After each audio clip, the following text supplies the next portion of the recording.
In this episode of Church and Main, we look at how inclusive churches can do more harm to LGBTQ Christians than good at times.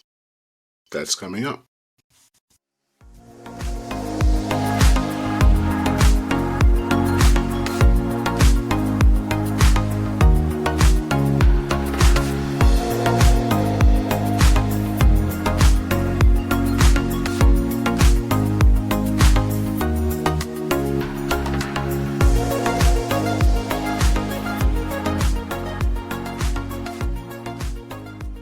Hello and welcome to Church and Main, a podcast for people interested in the intersection of faith, politics, and culture.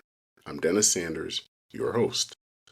So it was about 10 years ago that the church where I serve, which is First Christian Church of St. Paul in St. Paul, Minnesota, became an open and affirming congregation. Now, what that means is that it is a congregation that openly welcomes LGBTQ people into the full life of the church. And that includes into leadership. That includes into being pastor, of which, as a out gay person, I am the lead pastor. Now, over the years, I've been thankful that people can come to this church and know that they'll be accepted and know that they won't be judged because of their sexuality. And as I said earlier, because I'm gay myself, there is a lot of good in having churches that can say that publicly. Now, saying all of that, can churches that are inclusive sometimes be detrimental to LGBTQ Christians and to that movement as a whole? About a month ago, I read an article on Substack and it had a very provocative title. With allies like these, who needs adversaries?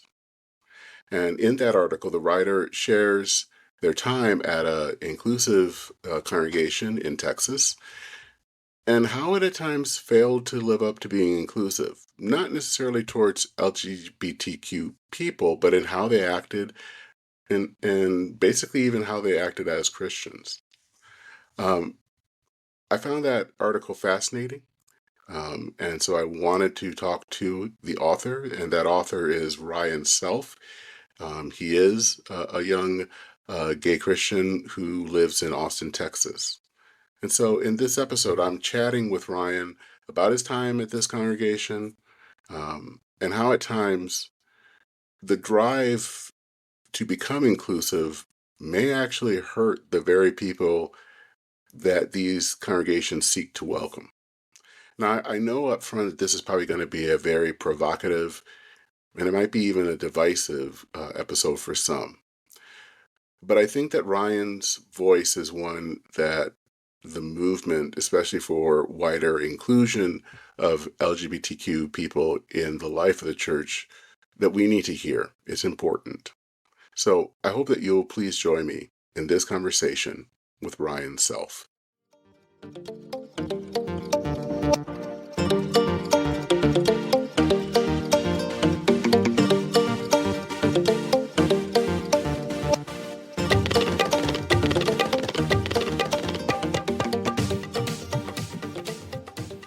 So welcome to the podcast, Ryan. I wanted to start off by getting to know a little bit about you, your faith journey, and probably within the faith journey also kind of your coming out story. Um, so just to know a little bit more about who you are. Sure, of course. I am thrilled to be on the podcast. It's actually my first podcast interview, so appreciate the opportunity. So I grew up in West Texas, Lubbock, Texas, be specific. So pretty conservative area. Grew up in the Churches of Christ. I'm not sure how familiar your listeners might be, but it's Protestant evangelical.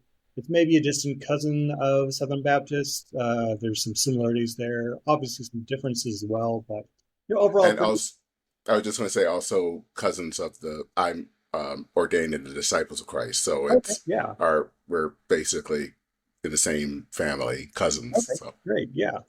Yeah. So, conservative, Protestant, evangelical, deep in the Bible Belt. My dad is an elder at the church. Growing up, we were there every Sunday, every Sunday night, every Wednesday night. Church was a big part of my growing up. Faith has always been important to me. It still is. After I left Lubbock, I went to Abilene Christian University, which is also a Church of Christ school. Lots of family members. My parents met at Church of Christ school. I have relatives, aunts, uncles, cousins, just kind of what we did. So my, Church of Christ background, my conservative faith background, of course, very much a part of who I am. Mm-hmm. Even though I'm not really a part of that world as much anymore. But it's still, the people and places and memories I have, deep affection for and still continue, to be part of things in some way. So after graduating, so actually, let me back up a bit. So while I was at, Christian college, Abilene Christian University, is when I really started to come to terms with my sexuality, being gay. I think at the time I probably would have described it as, same-sex attraction, more of a struggle, but unfortunately, part of my journey is also, I went to a form of conversion therapy, for about a year, Mm. um, but I've been able to move past that, overcome that. That's part of my story, but not the whole thing. So yeah, now I live in Austin, Texas. I have for the past 2 years, and so the past few years have been a part of, more affirming, or not more affirming, just straight up affirming churches, that also naturally leads itself to, just being around more progressive faith expressions. So I kind of live in this tension between a pretty conservative upbringing and then now my family, or my family, my friends and those I'm around with are more on the progressive end. So I feel like I can kind of see both groups and appreciate what both bring to the table. But yeah, that's part of my faith journey. And so during that whole time, I've always been, church has been a big part of who I am and a big part of my life. And faith in Jesus and Christianity has been, throughout that whole time. So yeah, that's a little bit about me. Yeah, I think one of the reasons I was interested in interviewing you is because I think our journeys are somewhat similar. I came from, I would say, Black church slash evangelical background. Um, and also, I think I came out in my mid 20s. Yeah, And so it's always been for me a tension, especially because I'm in more progressive circles now, between kind of honoring. I'm not someone that just kind of discounts my past. sure. I feel like that past still has something that has shaped who I am. And and so it's always been a tension between that the past were my past and then my present, and also how some people view the past. Mhm. And that's actually what we will get at in this article. And you wrote an article for Baptist Press that was originally on your Substack that's called "With Allies Like These, Who Needs Adversaries?" And the allies is in quotes. Um, and so that is probably my first question, because the whole point of the of allies is usually that there's someone that is working with you, helping you, being along the journey. And a lot of your article is kind of dealing with what you felt in a church that you were a part of. Mhm. So what led you to think the allies were kind of not really allies? Sure. So I wrote this Substack piece that it seems like it's gotten some good attention, and so most recently with the Baptist News Global that went up this morning. But yeah, there were for about 2 years I was the first affirming church that I was a part of here in Austin. Um, I was very involved. I was there every Sunday, most Sundays that I could be there. I was part of the children's ministry. I mean, I was invested in this church and uh you know I very quickly felt like something was just a bit off. I'm just part of the things that I share in this article, the fact that last summer they threw a drag show Hmm. at the church in the church building, marketed as Drag Me to Church, Drag Extravaganza, Biblical Proportions. It feels intentionally provocative, like we're trying to inject the culture wars into the church, because they don't necessarily feel helpful. You have board members sharing pretty incendiary social media posts. I mean, not just kind of your typical stuff, stuff like in the hours after the first Trump assassination attempt, saying things like political violence is the most American of all values. Uh, Pretty intense stuff. And so I shared about some of those experiences and how they can be deeply alienating, not just alienating to conservatives and moderates, but also just alienating to liberals and progressives. People left this church over the drag show. And, this is a pretty progressive church. It's a church that, um, markets itself as inclusive and affirming and LGBTQ friendly at every opportunity. And so, the people that are leaving, they're not leaving because they oppose inclusion. They're leaving because it seems like that a form of ideological activism has taken the place of Jesus. And I don't say that lightly, but recently the pastor, another part of my piece is the pastor posted on Facebook, "Don't trust in Christianity." That's a video that's on the church's Facebook page where the pastor is just kind of flippantly saying, "I don't trust Christianity much," which is pretty stunning to hear, from any pastor, but also, the damage that does to, a church that basically has a rainbow pride flag as part of its logo that is broadcasting to the world, hey, we're affirming, we're progressive, we are LGBTQ friendly, and at the same time saying, don't trust in Christianity. Well, that just plays into the idea that you can't be both gay and Christian, that you have to give one of these things up. Then in order to, become affirming and to, embrace LGBTQ people, you have to step away from Christianity. And that is just such a toxic, message. That is the opposite of what, I think a lot of people would hope to send out into the world. And so not only do I share some experiences with that are, I think they're just, driving people away from the cause of LGBTQ inclusion and support for same-sex marriage, but also I wanted to share some examples of, groups I think are doing it right. Things, groups that are groups like the Reformation Project with Matthew Vines, who is, trying to equip gay and LGBTQ Christians to, engage, to make arguments based on scripture, to root their faith journey in scripture, that they can share that with others. Not just shouting people down, not just being in arguments online, not just shutting people out of your life, but, really trying to engage with people where they are. Groups like Centerpiece, which is led by, so two dear friends, Karen Keene and Sally Gary.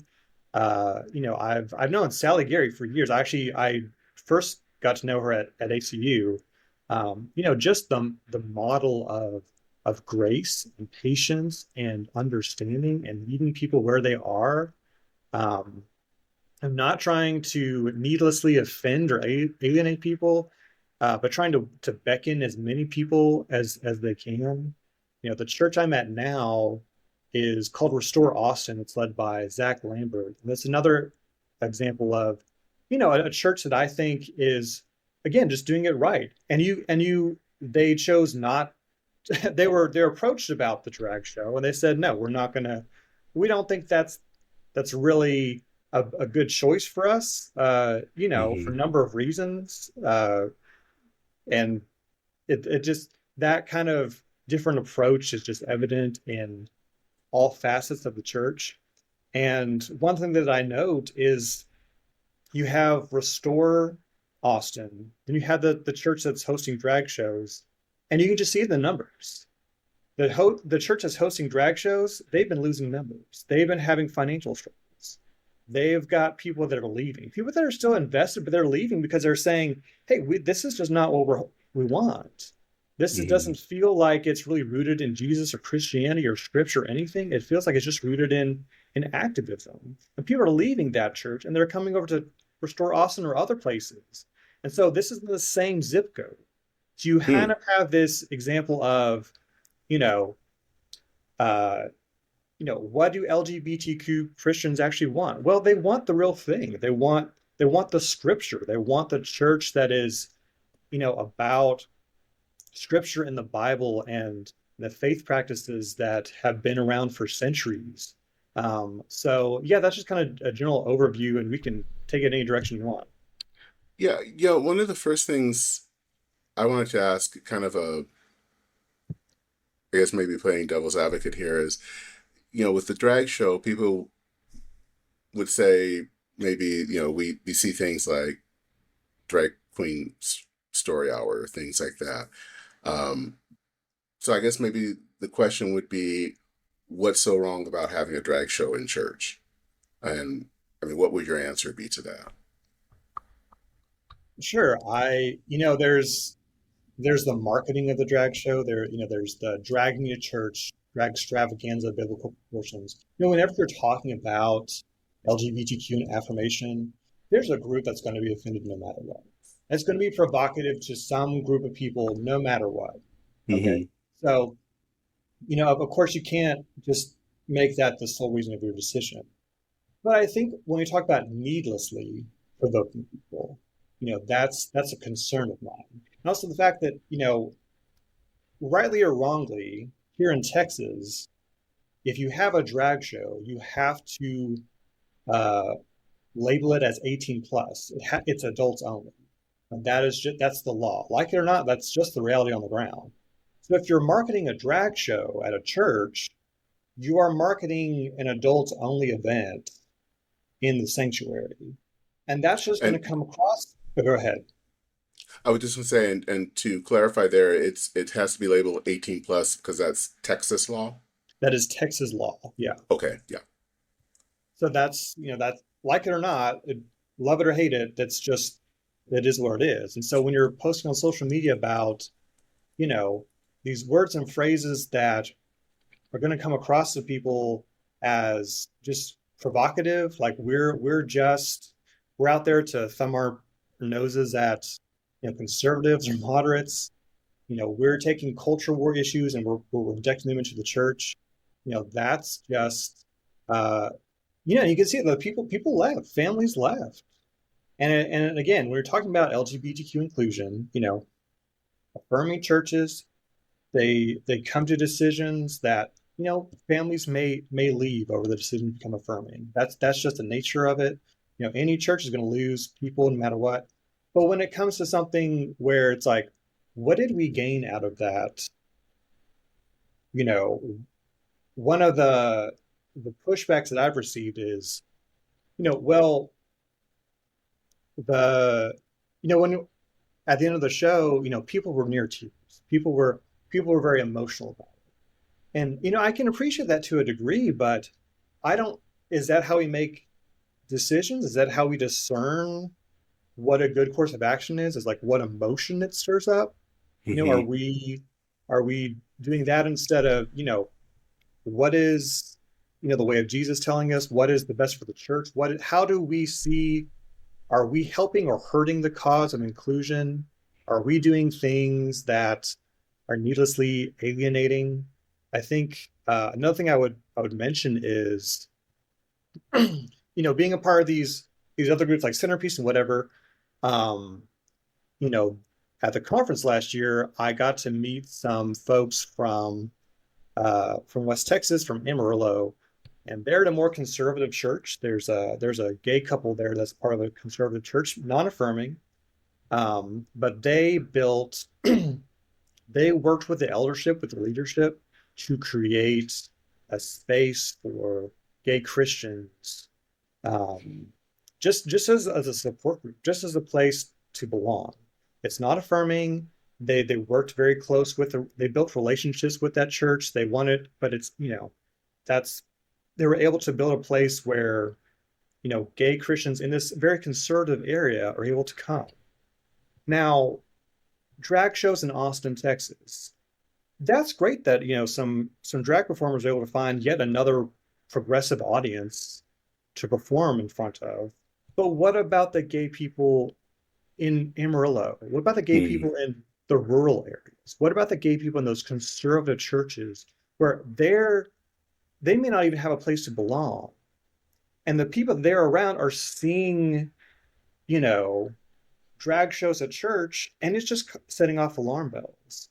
So I wish that sometimes with these decisions, we were thinking like, how will this impact those in the rural areas? How will this impact, Christians, gay Christians in conservative and red areas? So I guess that's how I would respond to that question.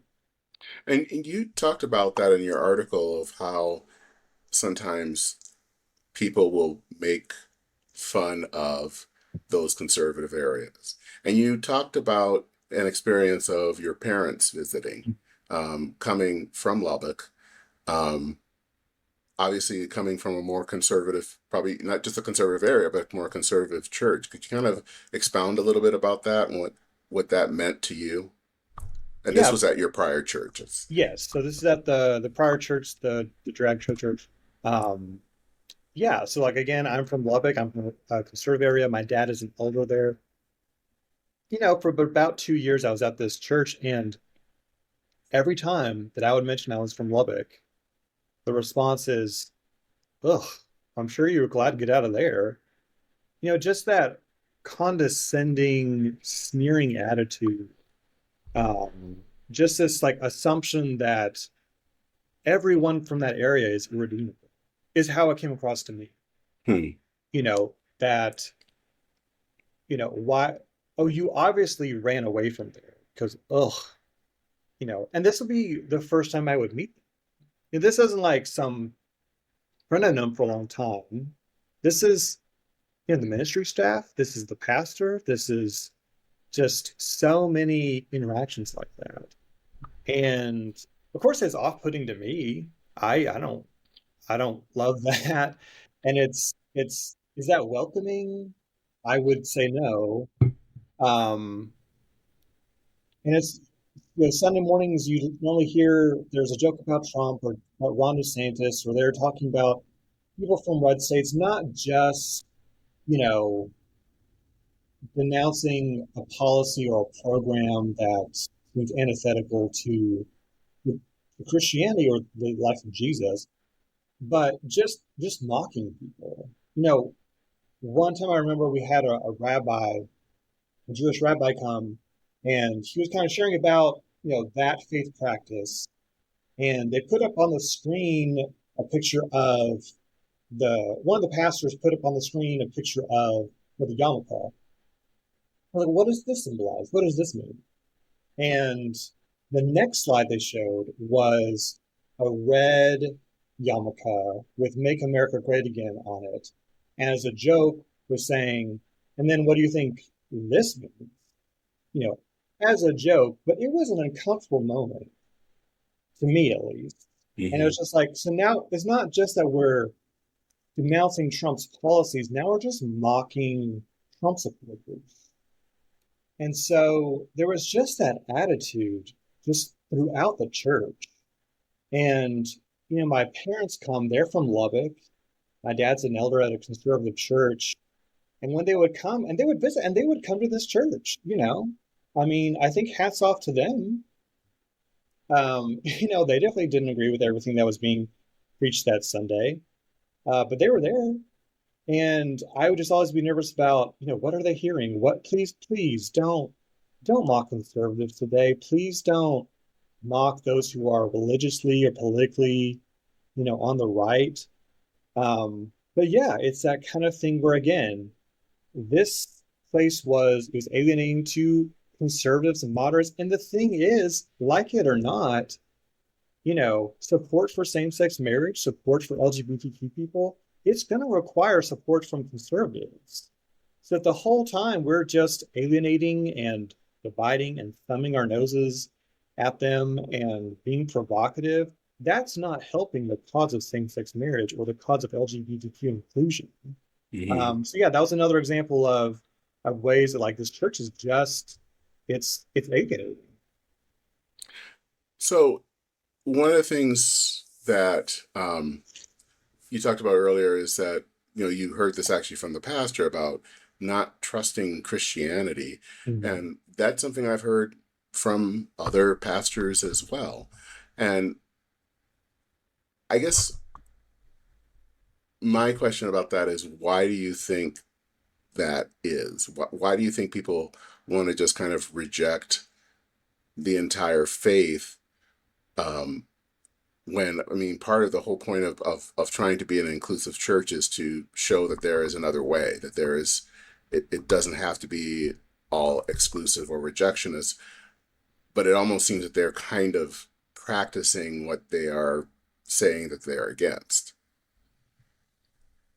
Yeah, that's a good question. I don't know they have a good answer. I think if this pastor, I've heard him say some things that are similar. I think he and others would say, well, I love Jesus, the character of Jesus. I'm not a fan of the rest of this stuff, which to me it feels like, well, yeah, it's kind of a package deal. It's the Gospels are obviously central, but Hmm. there's other books, you know, just picking and choosing is obviously not part of Christianity. But you know, I don't know why. I think there's a disdain, more than a disdain. There's a contempt for Paul, just because of the ways that Paul has been interpreted in speaking about, those verses have been used to argue against LGBTQ inclusion or women in the church or what have you. And so there's just kind of, instead of really engaging with what scriptures say and coming to a new understanding, it's like we're just going to throw the whole thing out. We're just going to throw Paul out. We're going to throw the rest of the stuff out. There's, problematic stuff in the Bible and the Old Testament. We're done with that. And there's just kind of a throw the baby out with the bathwater attitude, it feels like.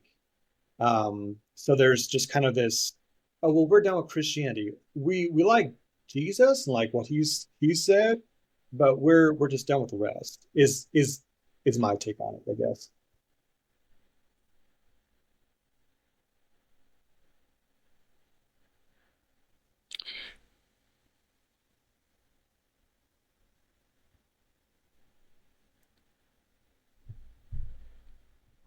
Yeah, I think, you know, it's funny because I just interviewed a pastor um, from the Dallas Fort Worth area, Mm, and he kind of also came from an evangelical background and got involved in the emergent church kind of about mm, decade and a half ago. And one of the things he talked about there is about how one of the problems with that movement at times and why it ended up in some ways failing is that it really ended up basically deconstructing itself out of the church. yeah, That everything was wrong, and so that at the end you just didn't have the church. And this sounds, what you're explaining sounds very familiar. It's almost as if there's a kind of a deconstructing going on that then ends up just kind of chucking out the baby with the bathwater. yeah, yeah. And I would add on to that by just saying, the LGBTQ Christians that I know, they've stuck with it despite everything that's they've been done to them or that's happened. A few weeks ago, I was at a retreat as part of Centerpiece. I would definitely encourage your listeners to check out centerpiece.org. It's a great organization. They have a conference every year. They also have retreats throughout the year. I was able to go to one of them. There's about 25 um, LGBT Christians from all over the country, and just the stories. And you have people that have been kicked out of their churches. Some have been kicked out of their families. Uh, just heartbreaking stories, but yet they're still firmly committed to their faith. They're still firmly committed to Christianity. It is a huge part of their lives. It is the central thing. And so when you talk about, don't trust in Christianity, it's such an affront to the faith of LGBT Christians that have remained steadfast despite everything that's happened. Hmm. Um, I think it's a real disservice to them. And so I want to read part of the article uh, for Baptist News Global. I was able to get a few quotes from Matthew Vines Hmm. just about this phenomenon, and I think he's got some really solid insights. He's talking about the phenomenon of these churches in general. But when he says, when a church becomes affirming but then proceeds to discard core Christian doctrines like the bodily resurrection or the divinity of Jesus, it does more harm than good to LGBTQ Christians. It also ironically reinforces the message of the non affirming church that you cannot be gay and Christian. For Mm. non affirming churches, the problem is being gay, but when affirming churches abandon any commitment to Christian orthodoxy, they are effectively telling gay people that they cannot still be a Christian. It is the same spiritually deadening message in reverse. And most LGBT Christians I know would rather attend a non affirming church that remains committed to Scripture rather than an affirming church that doesn't. What matters most for LGBT Christians isn't simply whether a church becomes affirming, it's whether a church becomes affirming while remaining clearly and unapologetically Christian. I think that hits the nail on the head.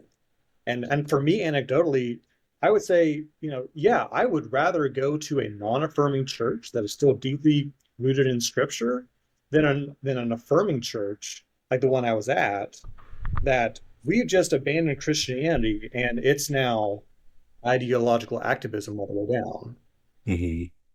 There's a pastor that I know in Memphis that is a pastor's a Disciples of Christ congregation um, that isn't officially affirming, but in its practice, it pretty much is. And he has said he regularly receives a number of LGBTQ people that come, especially from other affirming churches. And when he asked, what made you decide to come here, it's kind of like, well, you guys talk about Jesus here. Um, Yeah. and so that's always been fascinating to hear that it's like, okay, that's a problem. If, we're creating an affirming church, but we're not going to talk about about Jesus at all. I mean, I think there is some truth to what Matthew is saying, that it kind of basically affirms the argument that non-affirming people have long said, that you can't be gay and Christian. Yeah, it's devastating. Do you think that there is this desire in some cases, in some LGBTQ churches, but other places where it's more of a putting everything into activism or maybe ideology than it is in the faith? But that the faith is kind of seems like it just comes up short. So we're just going to put it into this because this is really what works Hmm. and what what makes a difference. Yeah, I mean, I could see that in some place. I mean, there's a classic faith versus works, and it is very, you see some of these places, and they are, involved in their communities. They are, Hmm. doing a lot of good work. I'm not saying that at all. There's lots of good stuff happening as far as attending to the needs of the community. I guess I just feel like that's great if you want to do that, and without the faith stuff, we'll just become a nonprofit. Just become LGBTQ friendly nonprofit, and do that work. But if you want to be a church and market yourself as a church, well, you got to be a church, and that means Christianity and Scripture and all that stuff is still very much a part of that. Because yeah, it does feel like, well, we have these values about the poor and the marginalized, but just yeah, there's that deconstruction has happened to where that's just no longer part of it. But it's like the works of the church are still appealing, and so you get the situation where, yeah, it's kind of like a nonprofit without the meat, Hmm. the Christianity. And you talked a little bit, I can't remember if you talked about it here or on in your Substack. There was another article that you wrote about a church in Pennsylvania. I think it was in Philadelphia. Um, the author had wrote a book about this church, and the church that was very much geared towards social justice, but how it kind of went off the rails. Um, and I'm kind of curious, where do you kind of see the similarities between your experience at your church, your prior church in Austin, and this other church that you talk about in Philadelphia? Yeah, I so the book is called Circle of Hope. Uh, Yes. Circle of Hope, I would definitely recommend it to anyone who is interested in this phenomenon, um, because the the author Eliza Griswold, she's a journalist who basically was embedded with this church for years, and she got lots of access to the pastors and the members, and it is a deep dive, and it is fascinating. But what happens? You see this slow decline of this once thriving church, where it's a kind of a collection of activists, really, Hmm. that start to drive the church in a certain direction. And once it starts heading that way, it's kind of like there's not much to stop the momentum. Part of Hmm. it's COVID. COVID's a part of the story. It's just a naturally detangling. That's obviously going to impact the church. But when it comes to, you know, active, not being able to separate the difference between activism and Christianity, and obviously those two can play a role together. Hmm. Activism and protest and the civil rights movement and social justice, parts of those can be all together, but it becomes this situation where you have um, a collection of voices are really the ones that get to be heard. And I Hmm. think a big one of the parallels that I saw is you have the most vocal, the most progressive voices are getting to dictate how the church is leading. And I felt like I saw that at this church, and then it becomes a silencing of dissenting voices.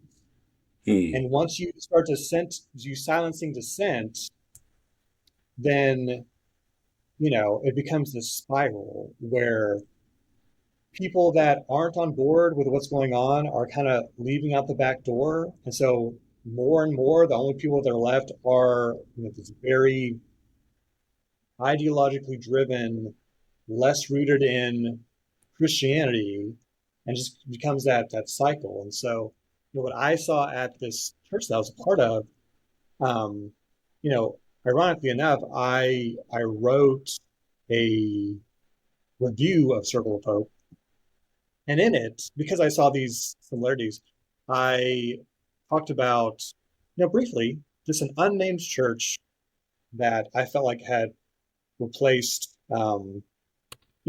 Christianity with ideological activism. And,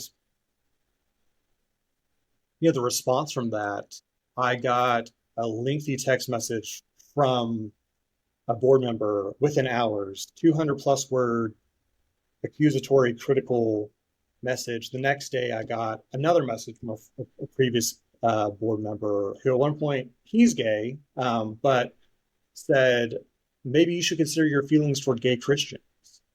Basically, Hmm. and to me, felt like he's accusing me of internalized homophobia and this, just intense backlash because I'm a gay Christian saying on my Substack, an unnamed church hey, I think they're drifting away from Christianity. And the reaction is telling, you know? And they were kind of just proving my point that like, yeah, like dissent is just not allowed. If you're raising alarm about this, it's just not allowed. So there's not, a chorus of voices who are able to discern, what the best course of action is, how some voices maybe more conservative, maybe more progressive, maybe more moderate, are all joined together. Let's figure this out together. It's just who is the loudest voice in the room is now dictating what the course of actions, and that just becomes a spiral. And I feel like I saw that at the church I was a part of, and that was a major part of the Circle of Hope as well. Hmm. What do you think about, I mean, because, your talk about this church, and one of the things I always find interesting is to hear that sometimes I guess even I get a little weary or wary more of the word inclusive. Um, because maybe to quote the Princess Bride, it's kind of I don't think you know what that word means. Because I think we use it a lot, but I don't know if we always know, really try to live it out. And maybe that there's a challenge in how we live that out. And I think that you kind of talk about that in the article that, and one of the things I thought was interesting is that you have a quote here from Zach Lambert, that I thought was interesting. And he says, Jesus didn't just trade one exclusionary stance for another. This is what we often do. When we feel excluded, we have a tendency to exclude the excluders right back. Jesus created the first truly inclusive table of all, where prostitutes and tax collectors sat next to priests and teachers of the law, a place where everyone is called to set aside their biases, take up their cross, and follow him. And I think what's interesting about that is that I sometimes wonder if we really could handle true inclusion. Mhm. Um, because I think sometimes we don't really know what it means. Yeah. That's just something Well, I've observed. yeah, I definitely feel that way. I remember when Zach taught that sermon, I posted on my just a note on Substack, and I started with saying inclusion is one of those words that I I start to get my eyes rolling. Hmm. Inclusion is one of those words I don't know what it means. When people say that word, I don't know what it means. Um, a lot of time it feels like it's just a synonym for progressive. You know, we Hmm. are well, we're an inclusive church. We're a progressive church. We're not interested in conservatives or moderates. We're not. If you're not on board with some of those things, you know, uh, the this particular church, they have on their website, they talk about belonging over belief, and that Hmm. you know belonging comes first, and as we belong, then beliefs will follow. Beliefs are kind of secondary, which there's all kind of issues I have with that, just you know just in and of itself. But it's all about belonging, and so they're saying like certain Christian beliefs are secondary. Belonging is what's most important. But in my experience, when I think about it, it's like, yeah, but there you may be able to believe all kinds of things. You may not even have to believe in the death and resurrection of Jesus. Do certain church leaders believe in, some of those doctrinal statements? Unclear. You know where they stand on drag shows. You know where they stand on certain progressive, ideologies. What's the latest thing, queers for Palestine, things like that. Like you know where they stand. And so Hmm. it's like, oh no, it may not be Christian beliefs that we all have to ascribe to, but like, oh, there are beliefs that like you better not question these particular beliefs. And if you question them, belonging, it's gonna be tough. You may not Hmm. belong anymore. And so it's Hmm. really it's the irony of that. in my experience, I was part of this dinner group that met once a month that was hosted by one of the board members at this church. And, it's a place for LGBTQ Christians. And it was a wonderful environment. We, joined together in a meal every month, but I would have interactions with some folks from the church who were board members themselves that I felt were very hostile. One, I posted a New York Times op-ed that he didn't agree with, and I got several heated messages. And when I pushed back and said, I wish you were more thoughtful how you came across online, well, I got several more heated messages. At one point saying, this policing my social media is reminiscent of a evangelical culture I left behind, you know. And Which is funny because it sounds like this person was also policing social absolutely, media. it's a bizarre alternate world where you can post things like um, political violence is the most American of all values, and someone shares an op-ed, a New York Times op-ed you don't like, oh, they're coming for you. And if you push back, well, you're engaging in evangelical culture. It's bizarre. Um, but yeah, it's like, is that inclusive? Is that welcoming? This is a board member at that church, you know?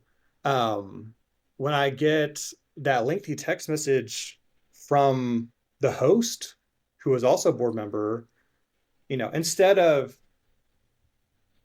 let's, hey, let's grab coffee. It sounds like you have some frustrations with this church. I want to hear about them. It's no, you're wrong and misleading. You are this and that and the other.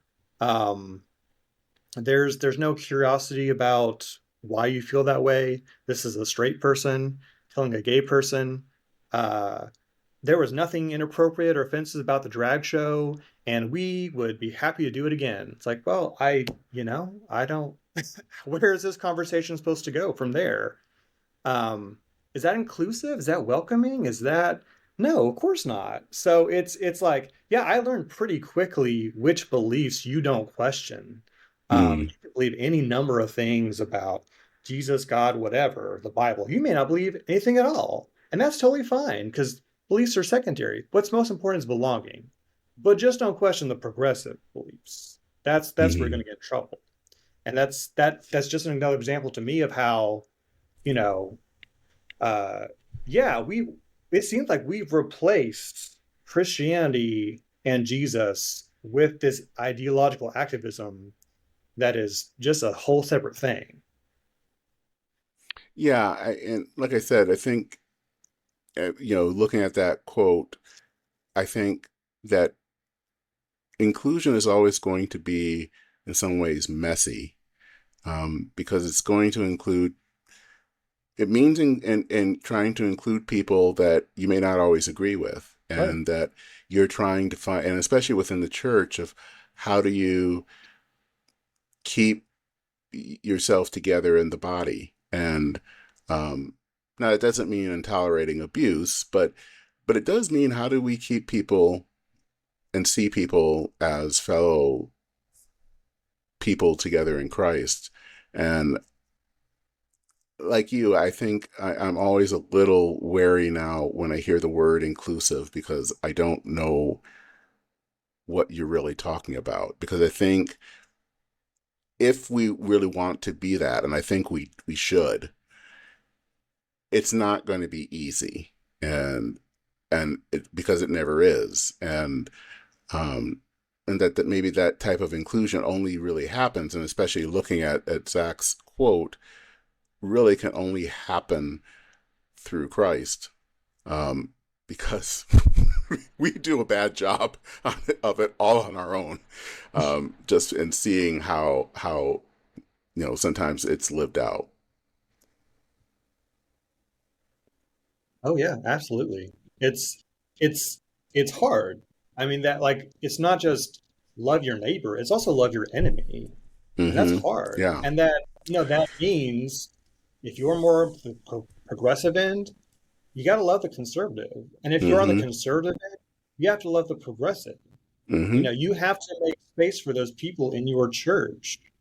You can't just say, well, obviously we're all good, fill in the blank, and those people over there, uh, well, we don't want to deal with them. Like, no, that's not how that works. One of the things I want to do before as we wrap up is I was actually curious if you read the article in the New York Times by Andrew Sullivan about um, the gay rights movement, Yeah. where it's going, some troubling signs that he's seen, and what you thought about it. Sullivan, just to kind of backfill there, has been someone I've always kind of been interested in following. I think he was someone that was central in helping me to come out. That's coming from a more, I would say, slightly conservative background. Seeing someone similar and a similar person of faith. Um, and he wrote that article. I think it seems like he got some good responses from it. But I'm kind of curious what you thought about it, and what do you think it means kind of for the LGBTQ movement, especially within the church? Yeah, I definitely read that article and really enjoyed it. I'm a big fan of Andrew Sullivan. I read his Substack each week. Mm-hmm. I was pleasantly surprised that they published it, but it's a good read. I would encourage anyone. It's a long read. It is just kind of unpacks where things might have gone wrong, but yeah, it is kind of a lot of the same themes of, you know, I I was fairly young when Andrew Sullivan was doing his, we can call it activism work. Um, Mm-hmm. but Andrew Sullivan, he wrote, I believe, a book arguing both sides, a book of Mm-hmm. like, here are the best arguments for gay marriage, here are the best arguments against it. Mm-hmm. You know, it's a very different mindset from just shutting people down. If you don't agree, we're going to shut you down, we're going to ostracize you. Um, it is that listening and engaging with people on the other side. It is to Andrew Sullivan's telling, the gay rights movement for or a good chunk of time leading up to Obergefell, obviously there's always, you got radicals in every group, but for the most part, it's a lot of, hey, we're just people too. We're like Mm-hmm. we want what you have. We're gonna align under the banner of like we're all Americans, we're all Christian, um, you know, to use that word, inclusive, we're all included in this. We want to be included in this tradition called marriage. You know, don't want to radically overhaul the institution. We want to be a part of it. Mm-hmm. And it was about you know, yeah, trying to persuade people. And then somewhere along the way, as LGBTQIA2SL plus just kept growing, it became about something else and it wasn't about persuading people. It was about you're either with us or against us. Yep. And Yeah. part of it is I'm trying to think of how he phrased it, but just kind of this industrial complex of the groups, Mm-hmm. So I don't know if you saw a few months ago, it was like Glad. There was a story about Glad, how their CEO was kind of under fire because it was just lavish expense Mm-hmm. accounts. Yep.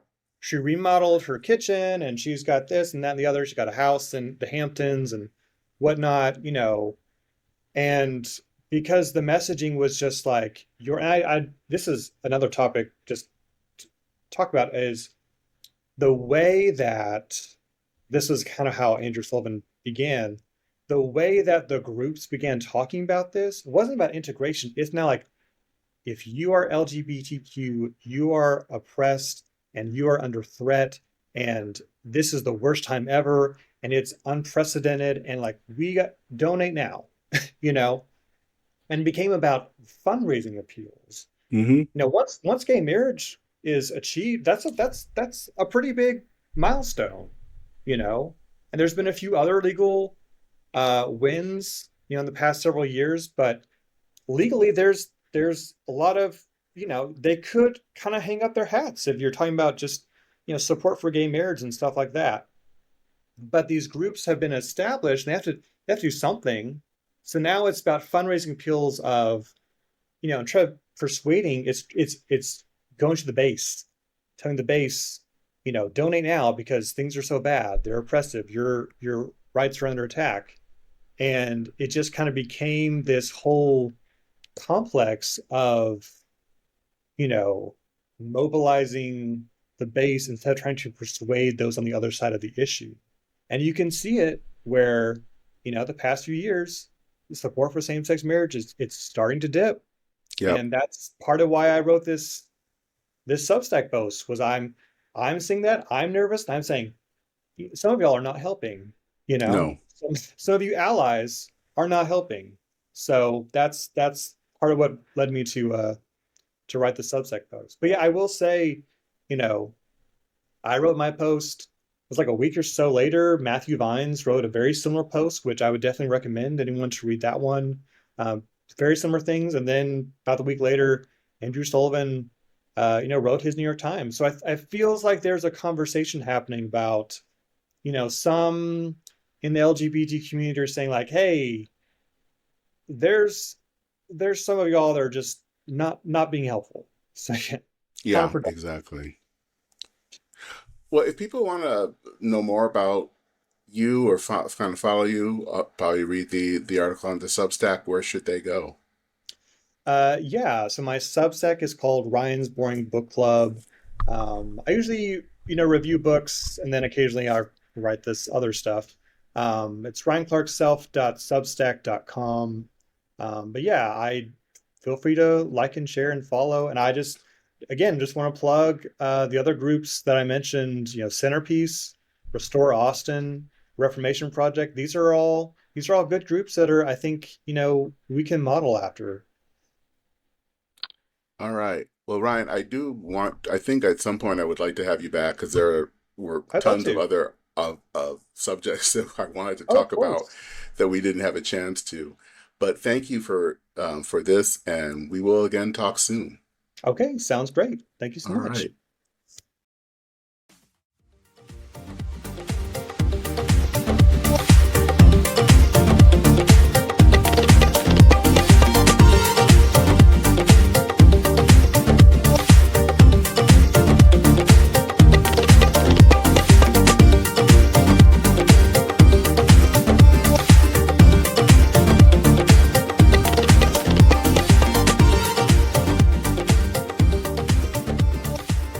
So I want to thank Ryan for taking the time to chat with me on this episode. I'm curious to know what people's opinions were. Um, you can feel free to send me an email to churchandmain, that's all one word, at substack.com. I'm also going to include a few links, a link to the article that Ryan talks about in question. And then I'm also will include a link to, he talked a little bit about Matthew Vines, who is um, an evangelical Christian who is openly gay, and a link to his organization. And then finally, I thought I would include a link to um, an op-ed. It's a rather long one, but I think a good one, an op-ed in the New York Times by Andrew Sullivan. For those who are unaware, Andrew Sullivan is an gay Catholic writer, actually someone that I think has been important to me, especially in my own coming out journey. He talks about kind of the progress that was made, especially when it came to same-sex marriage, but also some of the ways that the LGBTQ movement has basically sometimes overreached, and that has been detrimental to the movement as a whole. Again, all of these articles are going to be things that people may not always agree with. But I think it's important to hear this view. Um, it is actually a view that I tend to maintain, and that does not mean that I don't have no interest in LGBTQ equality, and it's very much important in my thing. I think this morning I was actually reading an article about someone that I follow on Substack that's very conservative, who just wrote an article that was just incredibly demeaning towards LGBTQ Christians, basically saying that they weren't Christians. Um, Obviously, that is not what these articles are saying. Um, but what I mean is that there is still things to be done, movement that we need to work on. And I think the question is, how do we do that? And how do we move? And how do we um, move forward? Um, so I do hope that you will read those articles um, and think about them. And it's free. It's okay if you don't agree. Um, I think that's also important too. But I do think it's important to have this viewpoint, and I'm glad that Ryan was able to come and share his views. So, if you do want to learn more about this podcast, listen to past episodes, or donate, as I always say, visit churchandmain.org. You can also go to churchandmain.substack.com to read related articles. And I hope that you will do that. There are some just musings that I come up with, especially in the time that we're in, that you can read those on Substack. I hope that you will, if you will consider subscribing to the podcast, and even more important, I hope that you will consider leaving a review or a rating. When you do that, that helps others find this podcast. I also include in the show descriptions links to where you can make a donation, especially through Buy Me a Coffee, and also to join our email list. I don't promote as much as I used to on social media, partially because I've seen the research that's usually social media is not the number one way anymore that people discover new things. So if you would like to get this in your inbox when any new episode comes live, the best way to do that is to join the email list. So please feel free to use the link that is in the show description to get on the list. So that is it for this episode of Church and Main. I hope that you will also consider sharing this podcast with family and friends. As I always like to say, thank you so much for listening. I'm Dennis Sanders, your host. Take care, everyone. Godspeed, and I will see you very soon.